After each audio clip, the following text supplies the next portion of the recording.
Board दिख रहा है सबको?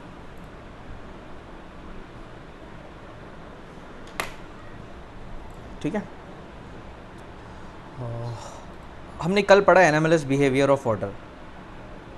ठीक है, उसका क्विक एक रिकैप ले लेते हैं और फिर अकॉर्डिंगली स्टार्ट करते हैं।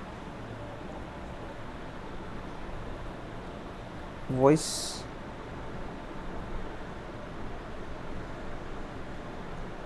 अभी क्लियर है?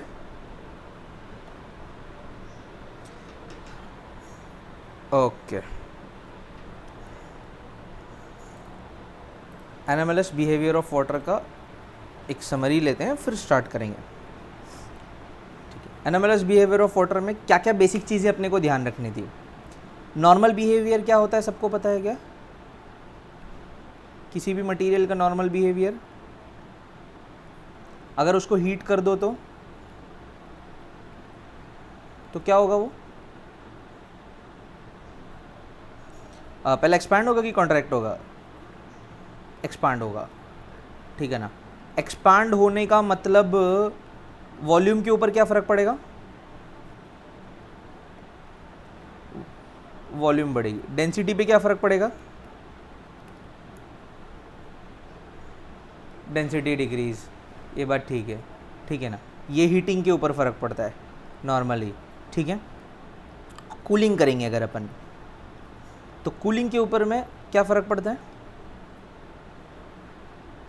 It will contract. कॉन्ट्रैक्ट का मतलब वॉल्यूम पे क्या फ़र्क है? और डेंसिटी? अच्छा, ये एक बात थी, सबको समझ में आनी चाहिए, ठीक है, ओके। अच्छा, दूसरा, कम डेंस मटेरियल जो है वो फ्लोट करता है कि डूब जाता है? हाँ, ये एक दूसरा चीज़ हमें ध्यान में होनी चाहिए। कम डेंस मटेरियल फ्लोट्स, ठीक है। तीसरी एक इम्पॉर्टेंट पॉइंट जो इसके लिए ध्यान में होना चाहिए, आइस की डेंसिटी वाटर से कम है कि ज़्यादा?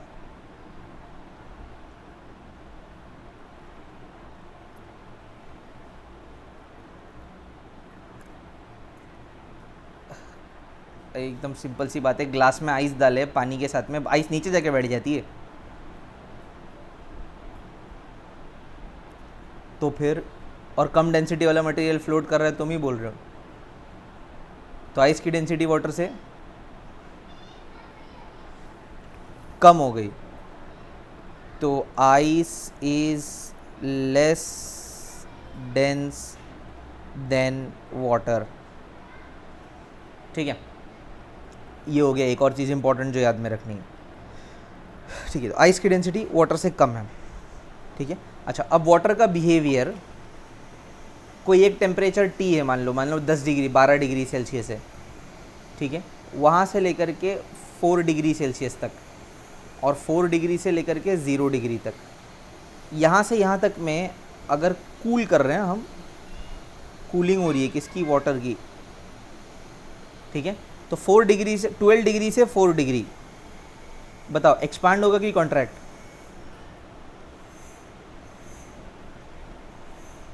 कॉन्ट्रैक्ट होगा।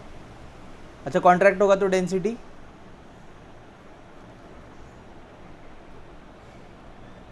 स्पेसिफिक वॉल्यूम पे क्या फ़र्क पड़ेगा फिर? स्पेसिफिक वॉल्यूम होती क्या है पहले?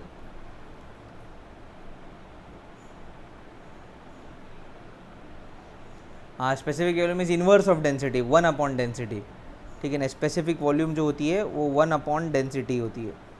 तो इस पर क्या फ़र्क पड़ेगा? डेंसिटी बढ़ेगी तो ये वाले पे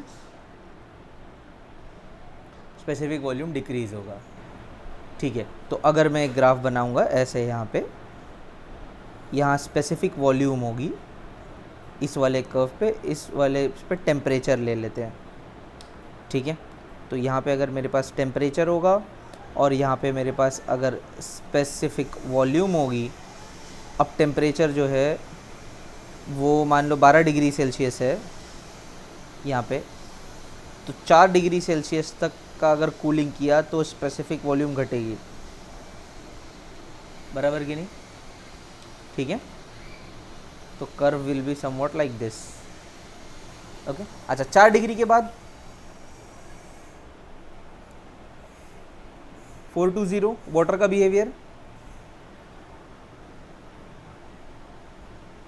एनएमएलएस यहाँ पे अपना बिहेवियर नॉर्मल से हटा देता है, वो कूलिंग ही हो रही है लेकिन इट विल एक्सपांड, करेक्ट, ठीक है, मतलब इसकी डेंसिटी डिक्रीजेस, मतलब स्पेसिफिक वॉल्यूम इंक्रीजेस। ओके तो यहाँ से लेके यहाँ तक अगर तुम देखोगे ये 0 डिग्री सेल्सियस अगर टेम्परेचर है तो यहाँ से इसकी स्पेसिफिक वॉल्यूम बढ़ती दिखाई देगी तुम्हें। ये मान लो 12 डिग्री सेल्सियस है, ठीक है, इतना हमें सबको पता था, ये हम रिवीजन कर रहे हैं, ठीक है ना। This is revision of anomalous behaviour of water. क्या इसमें किसी को डाउट है अभी? ये ऐसा याद चाहिए जैसा मैंने पढ़ाया। नाउ इसको कैसे मेजर करते हैं, मतलब कैसे स्टडी करते हैं, कौन सा एक्सपेरिमेंट?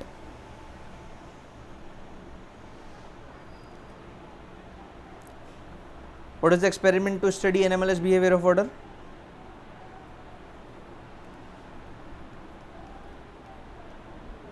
कौन सा apparatus है? भूल गए?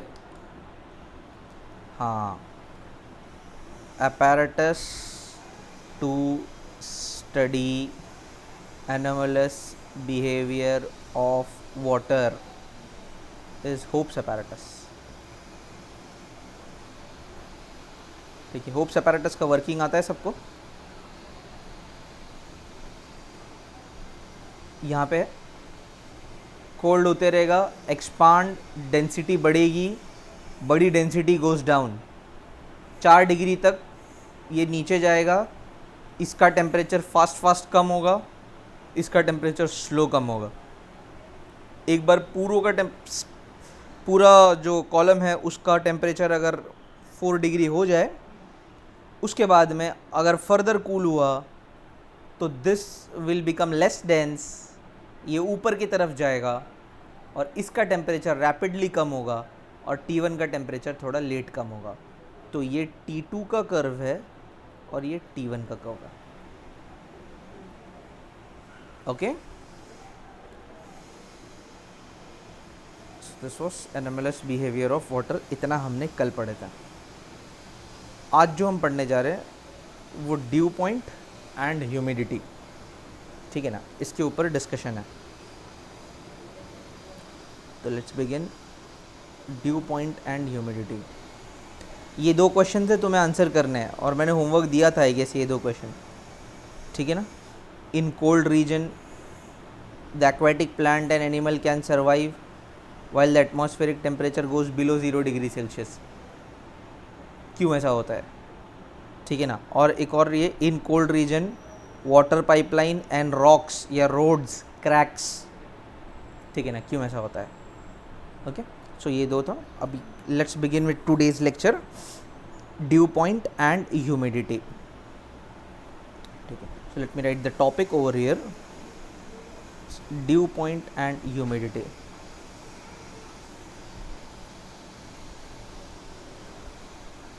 ड्यू पॉइंट एंड ह्यूमिडिटी, ठीक है। वर्ड सुना के कभी है ड्यू पॉइंट या ह्यूमिडिटी लाइफ में? ह्यूमिडिटी सुनिए, कहाँ सुनिए?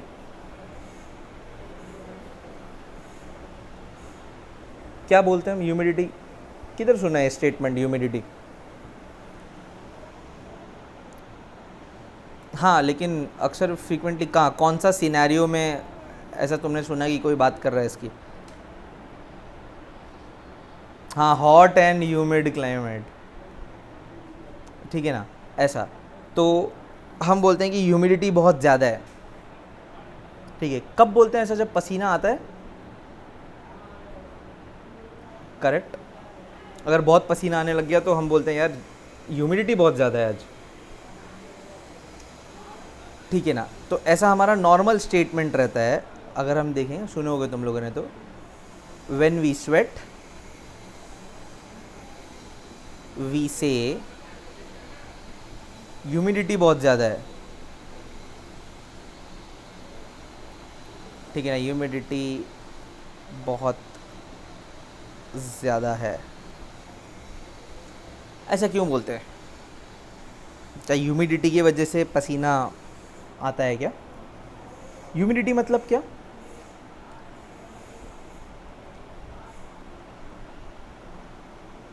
हाँ, moisture in atmosphere is called as humidity, ठीक है ना। तो ह्यूमिडिटी का तो बहुत सिंपल सा डेफिनेशन है। Humidity is the moisture in the atmosphere is called as humidity. Moisture word का मतलब, हाँ, नमी, या इंग्लिश में एक और मतलब इसका, एक और वर्ड इसके लिए,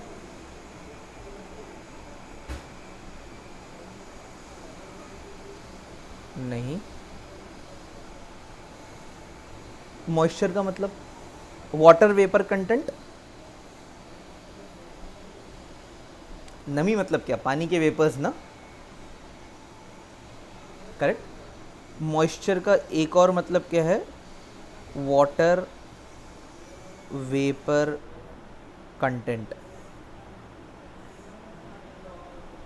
ठीक है। तो water vapour content in the atmosphere is called humidity, और the moisture in the atmosphere is called as humidity, ठीक है ना। तो ये तो अपना डेफिनेशन हो गया ह्यूमिडिटी का, ठीक है। ये एक्सप्लेन करो मुझे, ये फिनोमेना, क्या स्वेट ह्यूमिडिटी की वजह से आता है या बदन में से निकलता है?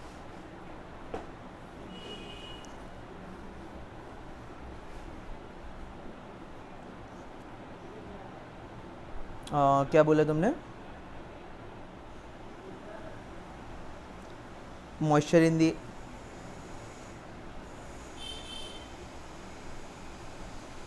हाँ, मॉइस्चर इन द एयर अगर ज़्यादा होगा तो फिर क्या?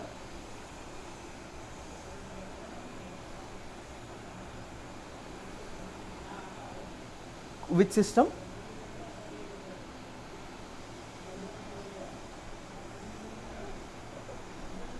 तो इसीलिए ज़्यादा स्वेट आता है।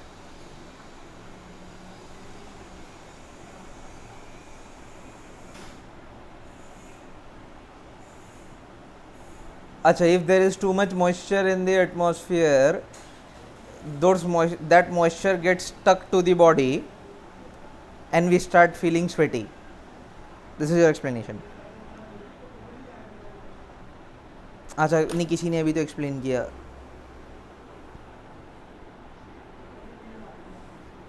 ये बोलना चाह रहे हैं? ओके, आओ तो सबसे पहला समझते हैं कि स्वेटिंग मैकेनिज्म क्या है, ठीक है ना। वो दोनों गलत है जो एक्सप्लेनेशन दिए गए, ठीक है। बॉडी का स्वेट मैकेनिज्म समझो। बॉडी की रिक्वायरमेंट है कि उसका टेम्परेचर जो है ना, वो मेंटेन होना चाहिए। कितना होता है बॉडी टेम्परेचर?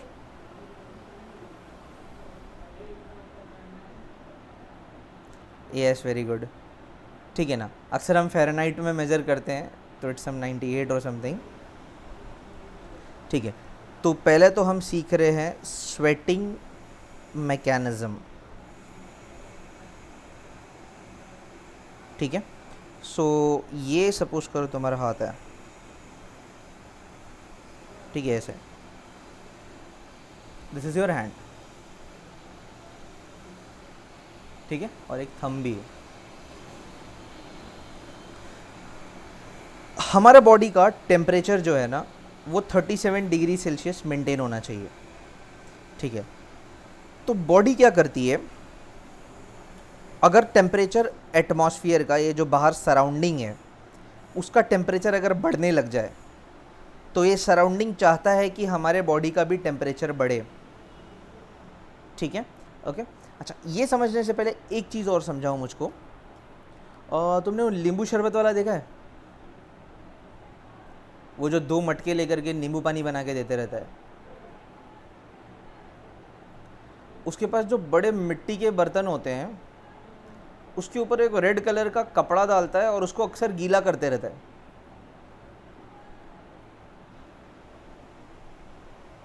क्या ये देखा तुमने? ऐसा क्यों? क्या होता है उससे? पहला वही समझते हैं ना।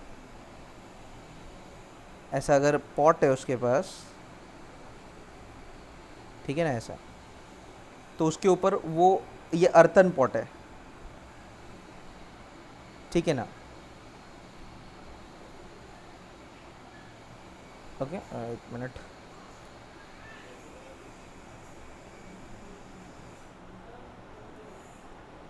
ओके, मिट्टी का बना हुआ मतलब, ठीक है ना, इसके अंदर पानी है।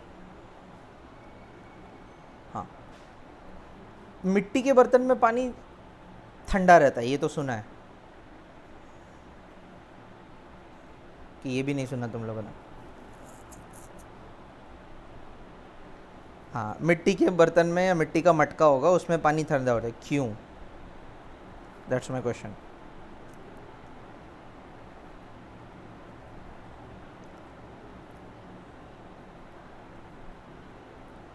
अरे बोलो।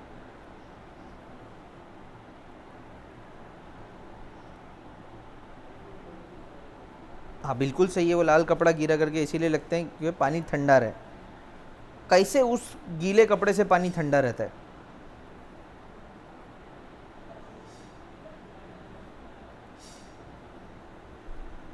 मैकेनिज्म क्या है उसका ठंडा होने का? फ्रिज बन जाता क्या वो लाल कपड़ा रखने से? तिथि को नहीं पता?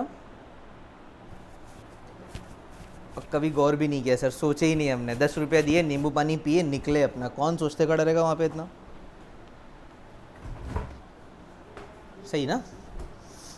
आओ देखें, अर्थन पॉट जो है ना, वो पोरस होते हैं।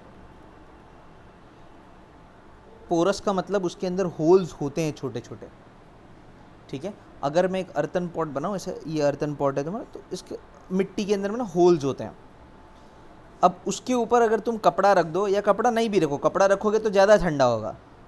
कपड़ा नहीं भी रखो ना, तो भी क्या होता है ना, अंदर से वाटर थोड़ा सा ना सीप करके ना यहाँ पे ऐसा आता है, ठीक है। तो अगर तुम कपड़ा रखो, मान लो ऐसा, ठीक है, मैं इसको थोड़ा सा इलेबरेट कर देता हूँ, ठीक है। ये मान लो अर्थन का पॉट है, ठीक है, वेसल जैसा बनाया,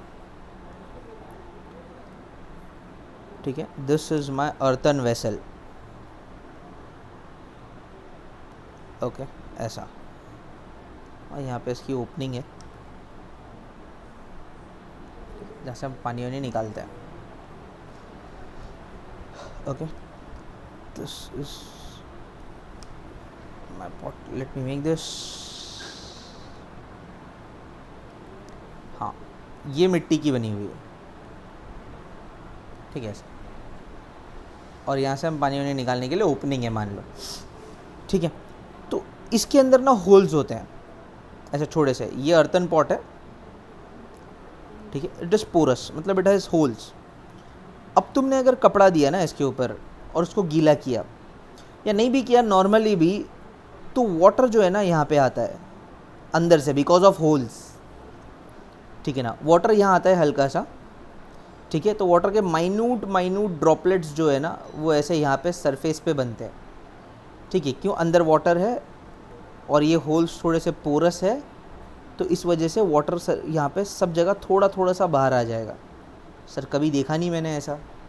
हाँ, क्योंकि हमें दिखाई नहीं देते हैं अक्सर, इसीलिए, क्योंकि ये हॉट होता है, ठीक है, और एयर जो है ना यहाँ से वाटर को इवोपरेट करवाती है, ठीक है ना। तो ये वाटर वेपर जो है एयर के अंदर में इवोपरेट हो जाते हैं। क्या यहाँ तक समझा? एयर के अंदर में ऐसे वेपर बन के चले गए, ठीक है। ये वाटर ड्रॉपलेट्स एयर के अंदर में वेपर बन के चले गए। अच्छा, इवोपरेशन जो प्रोसेस है ना, उसमें वाटर को हीट देनी पड़ती है, तभी वो वेपर बनेगा, है ना। हीट तो देनी पड़ती है ना वेपर बनने के लिए। लिक्विड तो वेपर कन्वर्ट अगर करना है तो यू हैव टू गिव याद है कि भूल गए? सब भूल जाते तुम लोग, ठीक है ना। तो इसको हीट देनी पड़ती है। अब इसको जो हीट देनी पड़ती है ना, ये वाटर वेपर, तो ये क्या करता है, अंदर के पानी से कुछ हीट लेता है और कुछ हीट एटमॉस्फेयर से लेता है, ठीक है ना। तो थोड़ी सी हीट, मतलब ऐसा समझो 70% हीट इधर से ले लिया और 30% हीट एटमॉस्फेयर से ले लिया और इवोपरेट हो गया। तो इसमें से हीट लिया ना उसने, तो ये ठंडा हो जाएगा। क्या मेरी बात समझी? ये मैकेनिज्म होता है इवोपरेशन का। मतलब किसी सरफेस पे से अगर वाटर इवोपरेट हो रहा है, ठीक है ना, तो वो उस सरफेस में जिसके साथ चिटका हुआ है ना, उससे ज़्यादा हीट लेगा और एटमॉस्फेयर से थोड़ी कम हीट ले लेगा और इवोपरेट हो जाएगा। तो वो जहाँ से हीट निकाल लिया, वो चीज़ ठंडी हो गई। क्या समझ में आया? ठीक है। So this is the process of evaporation. और अगर तुमने इस पे गीला कपड़ा डाले ना, तो फिर तो और अच्छा है। वो अंदर से पानी बाहर आने का भी इंतजार नहीं कर रहे तुमने डायरेक्ट गीला कपड़ा रख दिया। अब वो पानी इवोपरेट होगा, वो जैसे जैसे कपड़ा सूखेगा वैसे वैसे अंदर का पानी और ठंडा होते जाएगा।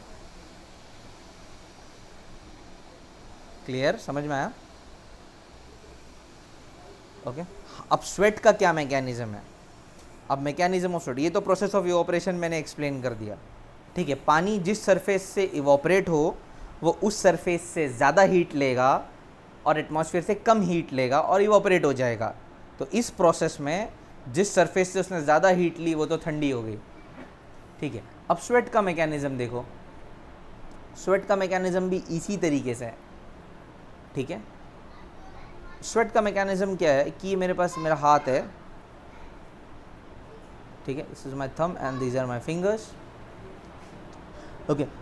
बॉडी को गर्मी लगती है क्योंकि बाहर का जो टेम्परेचर है वो गर्म हो गया होता है, ठीक है। तो बॉडी का पास एक मैकेनिज्म है, वो अंदर से फैट पिघलाती है और वाटर ड्रॉपलेट सरफेस पे बनाती है, ठीक है, which we call it as sweat. ये स्वेट एटमॉस्फेयर में इवोपरेट हो जाते हैं और इस इवोपरेशन के दौरान हीट किससे लेंगे? ज़्यादा हीट किससे ली जाएगी? यहाँ से भी हीट लेंगे और यहाँ से भी हीट लेंगे, करेक्ट। 70% मान लो बॉडी से ले ली और 30% एटमॉस्फेयर से ले ली, ठीक है ना, और इवोपरेट हो गए। तो बॉडी से तो ज़्यादा हीट ली ना, तो बॉडी ठंडी हो जाएगी। नहीं समझा? क्या समझ में आया स्वेट का मैकेनिज्म? ओके, सो दिस, और ये इसीलिए हमारी बॉडी जो है टेम्परेचर मेंटेन कर पाती है bye means of sweating. Now अब इतना समझा हमें कि भाई ये वाटर जो है ये इवोपरेट होकर के एयर में चले जाता है। सर लेकिन अपने हमारे चमड़ी पे तो दिखता है कभी कभी, ठीक है। अब इसको मैं दो एक्सप्लेनेशन देता हूँ। देखो, एक है ना, तुम डेजर्ट में चले जाओ, ठीक है, और एक कोस्टल रीजन पे। कोस्टल रीजन बोले तो Mumbai is like coastal region, ठीक है ना, क्योंकि हमारे बाजू में ही समंदर है, ठीक है। और डेजर्ट इज़ लाइक राजस्थान, ठीक है। वहाँ चले जाओ, तुम ऑब्जर्व करोगे, अच्छा टेम्परेचर किधर का ज़्यादा है? राजस्थान का ज़्यादा होगा कि मुंबई का ज़्यादा होगा? राजस्थान का टेम्परेचर ज़्यादा होगा, मुंबई का टेम्परेचर कम है, बराबर, ठीक है ना। फिर भी राजस्थान में पसीना नहीं आएगा तुमको, मुंबई में पसीना आता है। रीज़न क्या है? राजस्थान में तुम देखोगे तुम्हें पसीना नहीं आता, ठीक है। हाँ, ये सबसे बड़ा रीज़न। यहाँ का क्लाइमेट है ना सर, ये ड्राई क्लाइमेट है सर, और ये जो है ना मॉइस्ट क्लाइमेट है, या उसको अपन ह्यूमिड क्लाइमेट बोलते हैं। अब इसके पीछे का क्या फिजिक्स है सर, यहाँ पे स्वेटिंग क्यों नहीं होगी? Humid climate. अब ये सोचो क्या है, राजस्थान की जो एयर है ना, अभी मैं चला गया, ये मेरा हाथ है, ठीक है, और मैं चला गया राजस्थान, ठीक है, और यही सेम मेरा हाथ है और मैं हूँ मुंबई में, ठीक है। यहाँ का टेम्परेचर बहुत ज़्यादा है, बॉडी तो इधर पे पसीना बना ही रही है, कि बॉडी तो पसीना बना के ही ठंडी होती है, यहाँ पे भी बना रही है, ठीक है। प्रॉब्लम ये है कि ये ह्यूमिड है, तो इसकी एयर में पहले से वाटर वेपर है, ठीक है ना। तो अब ये और वाटर वेपर बहुत लेट लेगी, तो ये तो उड़ के जाएंगे लेकिन बहुत कम, कुछ रह जाएंगे, इसको ज़रूरत नहीं है इस हवा को वाटर वेपर की, ठीक है ना, क्योंकि पहले से इसके पास बहुत सारी है, क्योंकि ये ह्यूमिड है, कोस्ट के करीब है, इतना सारा इवोपरेशन होते रहता है वो समंदर में से, और वो सब हवा को ह्यूमिड कर देता है, ठीक है ना। तो इस वजह से ऑलरेडी है, तो ये बहुत कम लेंगे, तो कुछ पसीने के फॉर्म में रह जाता है। राजस्थान का क्लाइमेट पूरा ड्राई है, उसकी हवा के पास में वाटर वेपर ही नहीं है, इसीलिए जैसे ही तुम्हारे ऊपर पसीना आएगा ना, फटाफट पूरा ले लेगा, तो तुम्हें पसीना दिखेगा ही नहीं तुम्हारे सरफेस पे। गर्मी तो फील होती है, पसीना बनता भी है, लेकिन वह रुकता नहीं है, क्योंकि हवा इतनी सूखी होती है कि वो तुरंत ले लेती है। क्या समझ में आया ये चीज़? ठीक है ना। हाँ, तो सर एक चीज़ समझिए हमको, कि हवा के पास जितना ज़्यादा वाटर वेपर होगा ना पहले से, वो उतना कम वाटर वेपर किसी सरफेस से लेगी, क्योंकि वो उसकी क्षमता है वाटर वेपर रखने की, एकदम ज़्यादा वाटर वेपर रख नहीं सकती वो। क्या बात समझी? Clear? Okay, so this is why you will see कि राजस्थान के अंदर में you won't see any sweat, और मुंबई में यू विल स्वेट, ठीक है ना। रीज़न यही, ड्राई है, जैसे ही तुम्हारी स्वेटिंग हुई, एयर इज सो ड्राई कि फटक से ले लेगी तुम्हारे बॉडी से वाटर वेपर। यहाँ पे air is humid, already has some water vapour, तो it will take water vapour but slowly. जितनी ज़्यादा ह्यूमिडिटी होगी, उतना पसीना तुम्हारे बॉडी पे दिखते रहेगा तुमको। क्या समझ में आया? ठीक है ना। हमारी बॉडी कंटिन्यूसली स्वेट करती रहती है, लेकिन हमारे बॉडी पे पसीना दिखता नहीं है, क्योंकि हम ड्राई रहते हैं। मतलब हमारे आसपास का क्लाइमेट में ना उतनी ज़्यादा ह्यूमिडिटी नहीं है। अचानक से अगर बहुत ज़्यादा ह्यूमिडिटी बढ़ गई ना, किसी दिन गर्मी वर्मी के मौसम में, ठीक है ना, ऐसा होता है कि बढ़ जाती है ह्यूमिडिटी, ऐसी बढ़ गई ह्यूमिडिटी भी तुम पसीना देखोगे अपने बॉडी में। ओके, सो यहाँ तक के आई होप सबको समझ में आया है ड्राई क्लाइमेट और ह्यूमिड क्लाइमेट, ह्यूमिड एयर का क्या फंडा है। ओके, क्लियर है यहाँ तक? ठीक है। अब air infinite amount of water vapour नहीं ले सकती, ठीक है ना। एयर की एक क्षमता है वाटर वेपर लेने की, उसके बाद में वो सैचुरेट हो जाती है, ठीक है। तो हम क्या डिस्कशन कर रहे हैं अभी, एयर कितना वाटर वेपर ले सकती है, ठीक है ना। अब ये डिपेंड करता है टेम्परेचर्स वगैरह सब के ऊपर, ठीक है। तो how much water vapour a air can take, how much water vapor an air can take, ठीक है। आंसर क्या है, टेम्परेचर पे भी बहुत डिपेंड करता है ये। जैसे फॉर एग्जांपल, अगर 40 डिग्री सेल्सियस टेम्परेचर है, ठीक है, तो एयर 49 ग्राम्स ऑफ वेपर पर KG of dry air, 49 gram of water vapour पर केजी ऑफ ड्राई एयर, इतना डाल सकते हो तुम, ठीक है। क्या मतलब हुआ इसका? इसका मतलब ये हुआ कि अगर मेरे पास एक बॉक्स है जिसमें 1 किलो ड्राई एयर है, ठीक है, तो इसके अंदर, और ये बॉक्स को मैंने कितने टेम्परेचर पे रखा हुआ है, 40 डिग्री सेल्सियस पे, तो इसके अंदर में 49 ग्राम्स वाटर वेपर डाल सकता हूँ।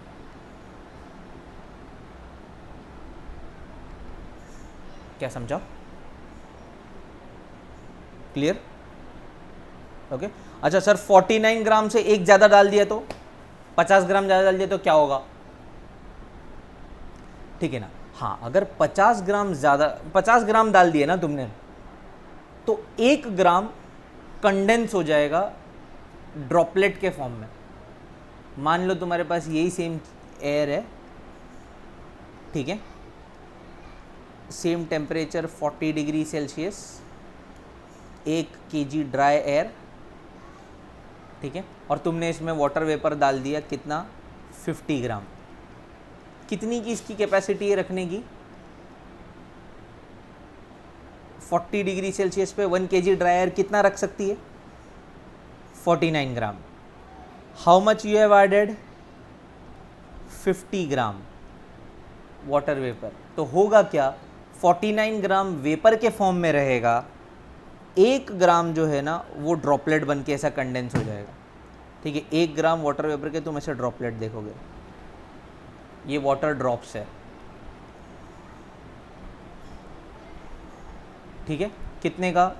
1 ग्राम वाटर वेपर का ड्रॉप्स में कन्वर्ट हो गया। क्या समझा? इससे ज़्यादा रख नहीं सकती वो, उसकी कैपेसिटी, क्या करेंगे? ये अंडरस्टैंडिंग बैठी है? ओके, ठीक है। और एक ये देखो, अगर 20 डिग्री सेल्सियस है तो कितना रख सकते हैं?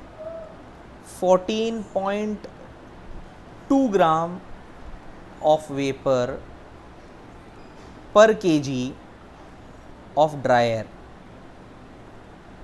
ठीक है। मतलब अगर मेरे पास एक ब्लॉक है जिसमें 1 किलो ड्राई एयर है,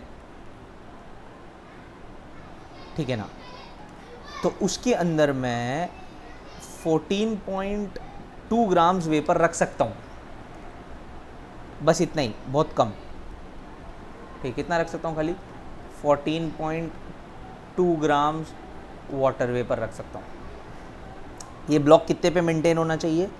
ये जो है एयर, ये 20 डिग्री सेल्सियस पे मेंटेन है। क्या मेरी बात क्लियरली समझी? ओके, ठीक है। तो ये 14.2 ग्राम वाटर वेपर मैं रख सकता हूँ यहाँ पे। नाउ अब मैं कुछ क्वेश्चन पूछता हूँ, तुम लोग आंसर करना, अगर ये चीज़ समझ में आया है तो। अच्छा, अगर टेम्परेचर कम कर दिया तो वाटर वेपर रखने की कैपेसिटी कम हो गई कि बढ़ गई?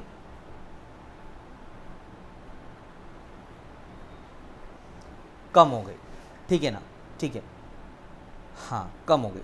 अब एक टर्म डिफाइन होता है जिसे बोलते हैं सैचुरेटेड एयर, ठीक है ना। सैचुरेटेड एयर क्या है? वो हवा मैक्सिमम जितने वाटर वेपर रख सकती थी उतने वाटर वेपर अगर उसके अंदर है तो उसे बोलेंगे हम सैचुरेटेड एयर। समझा? क्या क्या डेफिनेशन है सैचुरेटेड एयर का? सैचुरेटेड एयर का डेफिनेशन हो गया कि मतलब air which is saturated with water vapour, कि it can't take any further water vapours at that temperature, ठीक है। Air which is saturated with water vapor at a particular temperature is called saturated air.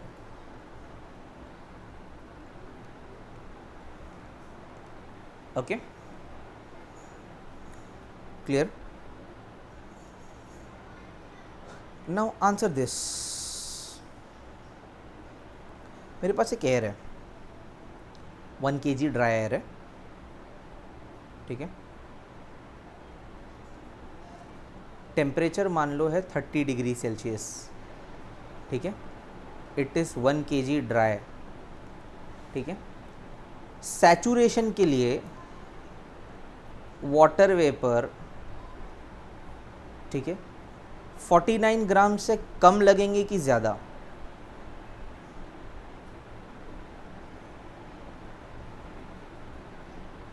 Temperature मैंने 30 degree Celsius कर दिया, 1 kg dry air है, ठीक है।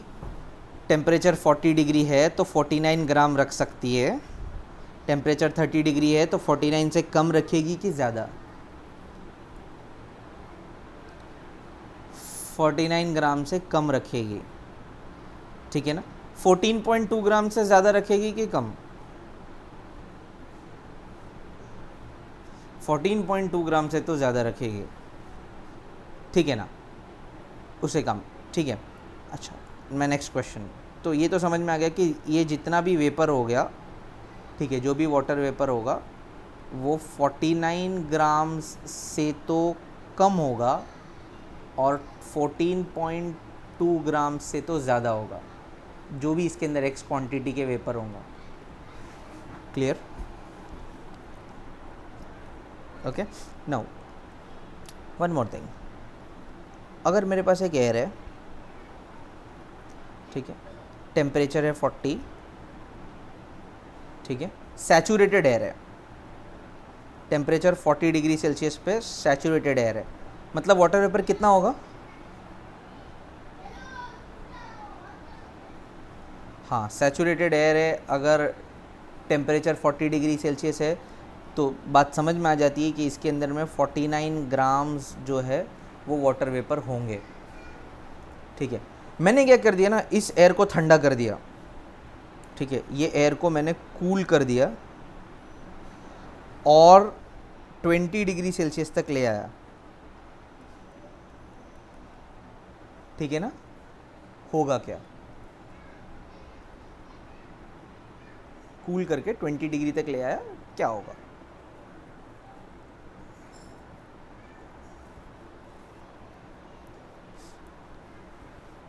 बोलो।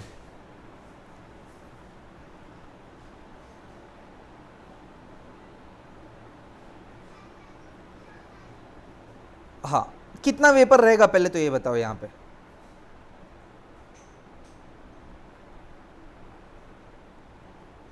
14.2 ग्राम vapour यहाँ पे बचेगा, ठीक है। बाकी के वेपर का क्या हुआ? 49 में से 14.2 जो डिफरेंस, वो डिफरेंस का क्या होगा?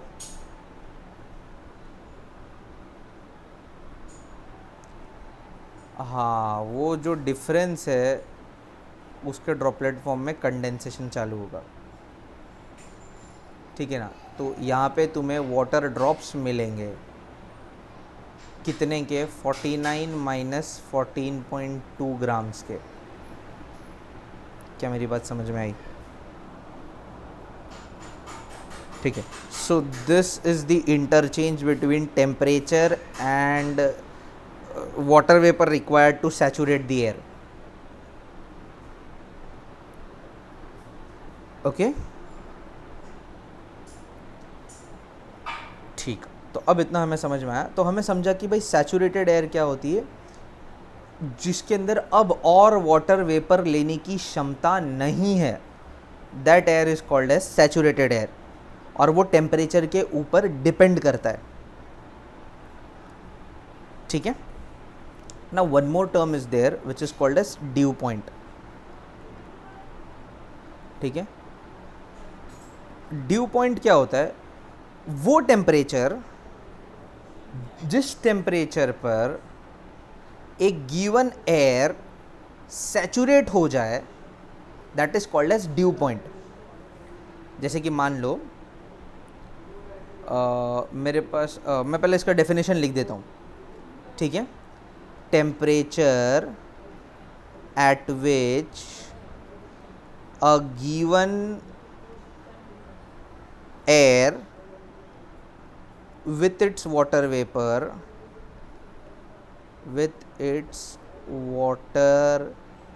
vapor content saturates is called dew point. अब इसको समझते हैं बहुत अच्छे से, ठीक है। जैसे मेरे पास एक एयर है, ठीक है, मैं यहाँ नेक्स्ट पेज पे समझाता हूँ उसको, ड्यू पॉइंट को।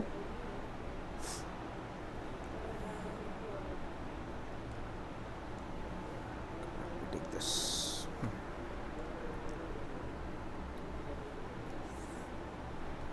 समझो ड्यू पॉइंट को।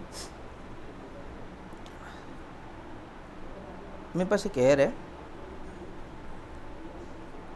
टेम्परेचर 40 डिग्री सेल्सियस, ठीक है, बट उसमें जो वाटर वेपर है ना वो 14.2 ग्राम है। उसमें जो वाटर वेपर है वो कितना है, 14.2 ग्राम है। सब जगह इतना, उसमें जो वाटर वेपर है वो 14.2 ग्राम वाटर वेपर है इसके अंदर में। ये एयर सैचुरेटेड है क्या, 1 kg है, या अंडर सैचुरेटेड है?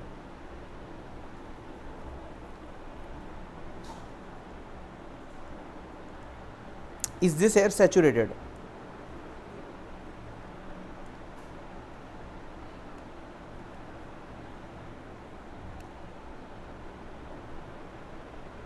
क्वेश्चन समझा मेरा?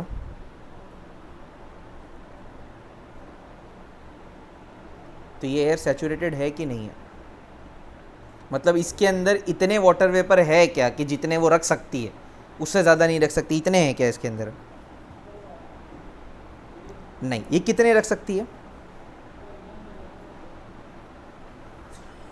49 ग्राम रख सकती है, अभी सिर्फ 14.2 ग्राम है, मतलब ये एयर अब सैचुरेटेड नहीं है, ठीक है ना। मैंने इस एयर को कूल करना स्टार्ट किया, ठीक है, और कूल करके यही सेम एयर मैं 20 डिग्री सेल्सियस पर ले आया, ठीक है। तो अब ये एयर क्या हो गई, सेम हवा था with its water vapour content, now it become saturated, ठीक है ना। So this 20 degree Celsius is called as dew point. This will be called dew point, मतलब वो टेम्परेचर जहां पे एयर सैचुरेट हो जाए, that is called as dew point. Clear? Okay. मान लो ना कि 30 डिग्री सेल्सियस के ऊपर ना, जो ऐसा अज्यूम कर लो, ठीक है ना, जो वाटर वेपर एयर रख सकती थी वो नियर अबाउट 29 ग्राम है, संभाल लो, ठीक है, याद लेट्स से 39 ग्राम है। ओके, सो अगर मेरे पास एक एयर है जिसका टेम्परेचर 30 डिग्री है, ठीक है, और उसके अंदर जो वाटर वेपर के कंटेंट है, ठीक है, वो है 49 ग्राम्स, तो ये सैचुरेटेड है, अंडर सैचुरेटेड है कि ओवर सैचुरेटेड है?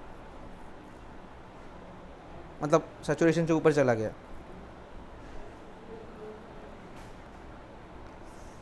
ओवर सैचुरेटेड है, तो क्या होगा? एयर ओवर सैचुरेट हो जाती है तो क्या हो जाता है? हाँ, कितने ड्रॉपलेट्स बनेंगे, कितने का? हाँ, 10 ग्राम ड्रॉपलेट बन जाएगा, ठीक है ना। वाटर ड्रॉप्स बन जाएंगे 10 ग्राम के, ठीक है। लेकिन अगर यही सेम एयर मेरे पास 39 ग्राम वाटर वेपर के साथ होती तो फिर सैचुरेटेड होती?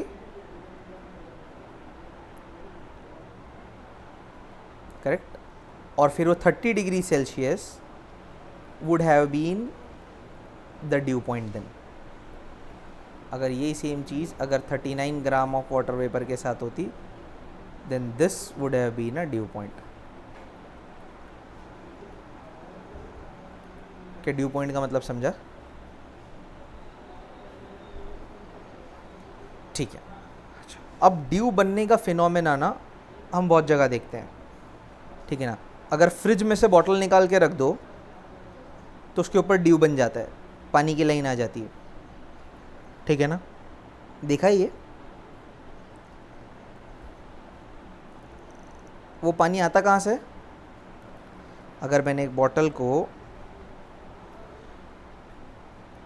फ्रिज में से निकाल के बाहर रखा है, ठीक है ना, इसके अंदर आइस है मान लो, ठीक है, ये बॉटल के अंदर आइस है, ठीक है, यहाँ पे एयर है। तुम ये देखोगे किसी का तो माइक चालू है, उसे बंद कर दो। ओके, यहाँ पे वाटर ड्रॉपलेट्स बनते हुए देखोगे अगर बॉटल के अंदर आइस है तो। कहाँ से आया ये वाटर ड्रॉपलेट्स? इसी के एयर के अंदर जो वाटर वेपर्स थे, ठीक है, वो कन्वर्ट हो गए ड्रॉपलेट के ऊपर। क्यों ऐसा हुआ? ये साइड की जो हवा है ना, यहाँ पे टेम्परेचर था मान लो 40 डिग्री सेल्सियस, बराबर, ठीक है। अब एयर में कुछ वाटर वेपर्स थे, मान लो जो एयर में वाटर वेपर्स थे ना अभी, वो लेट से 39 ग्राम्स थे, अजम्पशन के लिए बता रहा हूँ, सब हाइपोथेटिकल है, ठीक है ना। 39 ग्राम्स थे, ओके। सैचुरेटेड है क्या? नहीं, तो यहाँ वाटर ड्रॉपलेट्स तो नहीं दिखेंगे, बराबर, ठीक है, ओके। अब बॉटल के करीब का जो टेम्परेचर है ना, बर्फ़ की होने की वजह से वो टेम्परेचर हो गया 20 डिग्री सेल्सियस मान लो, ठीक है। बॉटल के करीब की जो एयर है उसका टेम्परेचर कितना हो गया? 20 डिग्री सेल्सियस। उसमें भी 39 ग्राम ही थे क्योंकि सेम ही हवा है, बट ये वाली एयर अब सैचुरेशन से ऊपर जा चुकी है, क्योंकि 20 डिग्री सेल्सियस पे 39 ग्राम नहीं रख सकती वो अपने अंदर हवा, करेक्ट। तो एक्सेस किधर जाएगा? बॉटल के ऊपर वेपर ड्रॉपलेट्स बन जाएंगे।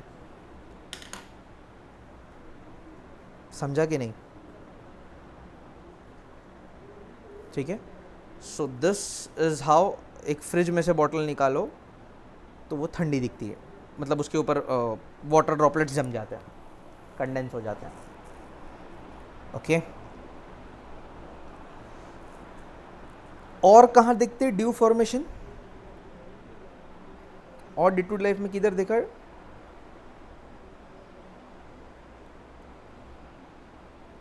Ice cream box and all those thing. Natural phenomena में कहीं देखा क्या? नेचर के अंदर में, हाँ, लीव्स के ऊपर ड्यू बनते हैं। हमेशा बने रहते हैं कि सुबह सुबह बनते हैं? कल,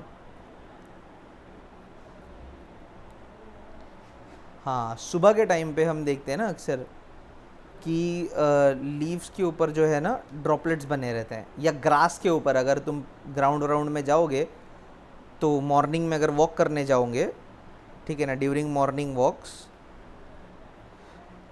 ग्रास फील वेट, ठीक है। क्यों ऐसा होता है? सेम रीज़न, ठीक है। क्या है? ये ग्लास का सरफेस है। मॉर्निंग के टाइम पे क्या होता है ना, टेम्परेचर थोड़ा सा कम हो जाता है यहाँ पे, ठीक है ना। जैसे कि ये एयर का टेम्परेचर बॉटल के करीब पे कम हो गया था, तो एक्सेस वाटर वेपर जो है वो ड्यू बन करके यहाँ पे दिखाई देगा तुम्हें, क्लियर। क्योंकि मॉर्निंग में थोड़ा ठंडा रहता है तो यहाँ का टेम्परेचर कम हो जाता है एयर का, तो excess water vapour forms droplets on the leaves, clear, okay. तो आई होप पूरा हमें ह्यूमिडिटी और ड्यू पॉइंट समझ में आया है, ठीक है। अब दो टेक्निकल जार्गन्स है, टेक्निकल मम्बो जम्बोस जो हमें याद रखना है। उसमें से एक क्या है, एब्सोल्यूट ह्यूमिडिटी। ठीक है, मैं यही मार्क करा देता हूँ ना तुम्हें। एब्सोल्यूट ह्यूमिडिटी और रिलेटिव ह्यूमिडिटी ऐसे दो फॉर्मूलेज हैं जो तुम्हें याद रखना है। ठीक है, ड्यू पॉइंट टेम्परेचर मैंने बता दिया क्या होता है। ओके, सो ड्यू पॉइंट का डेफिनेशन है, suppose unsaturated air at a certain temperature is taken and its temperature is decrease, a temperature is reached at which air becomes saturated with vapor, this temperature is called as dew point। ठीक है ना, यहाँ पे भी हमने देख लिया, suppose unsaturated air, ठीक है ना, इस at a certain temperature is taken and it is cooled such that उसी वेपर कंटेंट पे वो सैचुरेट हो जाए, then that temperature is called as dew point। Clear? Okay, so that temperature is called dew point। Next is absolute humidity। absolute humidity का definition यहाँ पे है, the mass of water vapor in a unit volume of air is called as absolute humidity। absolute humidity का definition क्या है, the mass of water vapor present in a unit volume of air is called as absolute humidity। ठीक है, सो इसका unit क्या हो जाएगा, kg पर मीटर क्यूब। ठीक है, और एक और टर्म है जिसे हम बोलते हैं रिलेटिव ह्यूमिडिटी। ठीक है, रिलेटिव ह्यूमिडिटी का ये पूरा फॉर्मूला है जो तुम्हें याद रखना है। Relative humidity is actual mass of water vapour present in the air divided by mass of vapor needed to saturate that air। ठीक है, अभी कितना वेपर है डिवाइडेड बाय कितना वेपर चाहिए था। ठीक है, मैं रिलेटिव ह्यूमिडिटी को अगर यहाँ पे कराऊँ, एक ऐसे एग्जांपल ले लेते हैं, ऐसे ही फ्रेम करते हैं। ठीक है, if I take this, okay, relative humidity. ठीक है ना,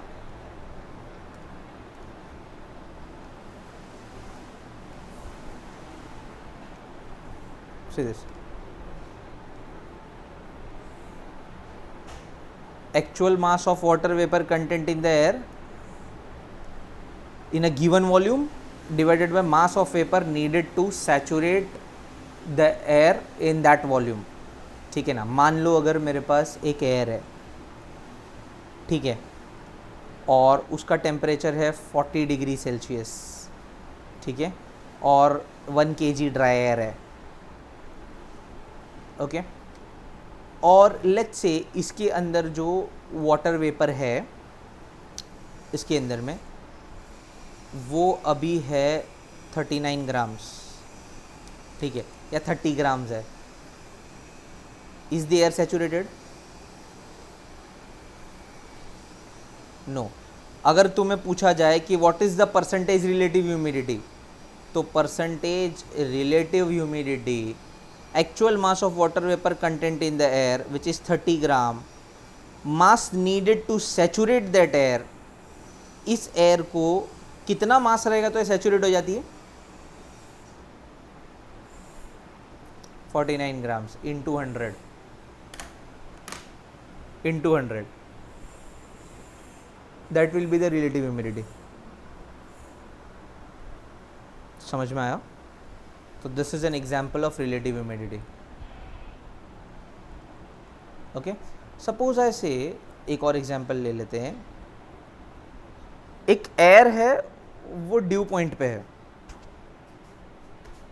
एक एयर है वो ड्यू पॉइंट पर है, ठीक है ना। मान लो जैसे ये एयर है, ठीक है, टेम्परेचर है इसका 20 डिग्री सेल्सियस, ठीक है, और ये 1 kg ड्राई एयर है, ठीक है।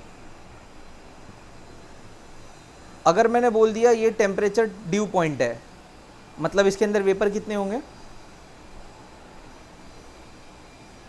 हाँ, इसमें 14.2 ग्राम्स होंगे, क्योंकि मैंने बोल दिया है कि ये टेम्परेचर जो है वो क्या है, ड्यू पॉइंट है।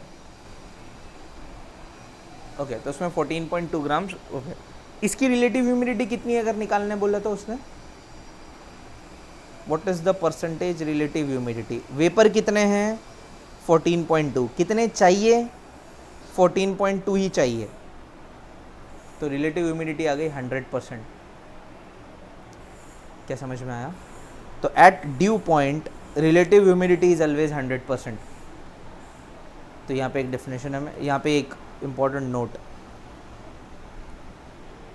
The relative humidity at dew point is 100%। Okay, अगर किसी एयर की रिलेटिव ह्यूमिडिटी 60% से ज़्यादा हो गई ना, तो हमें वो एयर ह्यूमिड लगने लगेगी, मतलब उसमें तुम्हें मॉइस्चर फील होने लगेगा, तुम्हारे बॉडी पे थोड़ा सा गीलापन फील होगा, ठीक है, क्योंकि अभी एयर ह्यूमिड है, 60% से ज़्यादा वाटर वेपर है उसके अंदर में, जितने रख सकती थी उससे 60% तक है, ठीक है ना, अभी सिर्फ 40% ले सकती है वो। Okay, got it? I hope clear है इतना। ठीक है, similarly this is the reason कि अगर विंटर सीजन में कोई रॉकेट वॉकेट जाता है तो तुम उसके पीछे वाइट क्लाउड का ट्रेल देखते हो, ठीक है ना, यही रीज़न है। वो जो वाटर से जो इंजन से वेपर निकले, एयर ह्यूमिड थी, वो डिस्पर्स नहीं कर पाई, तो वो उसे वहीं रख देती है, तो तुम्हें दिखाई देती है। जितनी एयर ह्यूमिड होगी उतना लंबा ट्रेल दिखाई देगा, जितनी कम ह्यूमिड होगी, जितनी ड्राई होगी, उतना फटाफट वेपर ले लेगी इंजन से निकलते हुए, और उतना तुम्हें दिखाई ही नहीं देगा फिर ट्रेल, ठीक है। तो ये पैराग्राफ में वही चीज़ एक्सप्लेन की हुई, पढ़ लोगे इसको, सेल्फ रीड। ओके, तो अब मस्ट ज्वाइन कर